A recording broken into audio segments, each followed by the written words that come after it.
İnanılmaz bir tapıntı. 1964-cü ilin Ford Mustang'ı 10 illərlə tərk edilmiş vəziyyətdə qalıb. Halı bərbad, korpusu qalın toz təbəqəsi ilə örtülüb. Təkərlər isə sözün əsl mənasında torpağa batıb. Salonun içində isə o dövrün nostalji dolu əşyaları qalıb. Amma oğlan qərara gəlir ki, bu əfsanəyə yenidən can versin. Artıq ustaxanada Mustang bərbad görkəminə baxmayaraq inanılmaz dərəcədə bərk və xarizmatik görünür. İş təkərlərdən başlayır. Onların vəziyyəti faciəvi olsa da, bu onu dayandırmır. Avtokimya və fırçalar köməyi ilə addım-addım vəziyyət yaxşılaşır. Sonra növbə kuzovadır. Gücünü toz soran illərlə yığılan tozları təmizləyir. Xüsusi kimyəvi vasitə isə kir və ləkələri əridir. Güclü su axını altında onun əsl gözəlliyi üzə çıxmağa başlayır. Parlaq qırmızı rəng.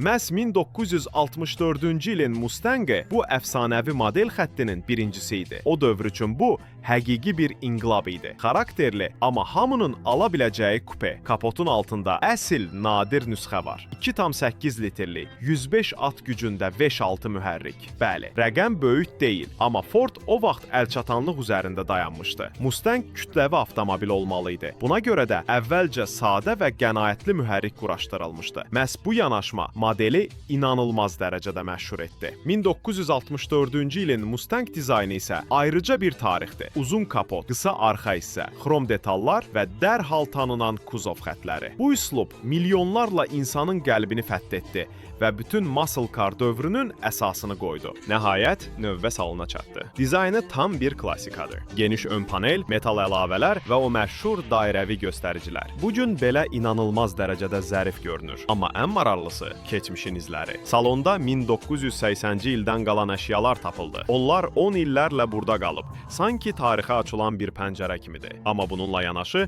çoxlu toz və zibillər də vardı. Güclü toz soran işə düşür və salon yavaş-yavaş dirçəlir. Dəri oturacaqlar çirklənmişdi, amma material özü möcüzə kimi qorunub. Dərin təmizləmədən sonra sanki bugün zavoddan çıxıb kimi görünür. Burada mexaniki sürətlər qutusu quraşdırılıb. Klassik 4 pilləli transmissiya. O sürücüyə avtomobil üzərində tam nəzarət hissi verir. Fabrik göstəricilərinə görə 100-liyə qədər sürətlənmə təxminən 11 saniyə idi. Amma əsas məsələ bu əfsanəni idarə etməyin verdiyi duyğulardır. Kuzov da diqqət tələb edir. Cızıqlar bir-bir aradan qalxır, parlaq qırmızı rəng yenidən öz parlaqlığını qazanır. Metal hissələr cilalanır və indi yenicə xromlanmış kimi görünür. Və budur. Ford Mustang'ın bərpası tamamlandı. Maşın parlayır, salon təzə kimi görünür və inanmaq çətindir ki, o 40 ildən çox tərk edilmiş vəziyyətdə dayanıb. Əfsanə yenidən dirildi və indi yenidən hisslər saçmağa hazırdır.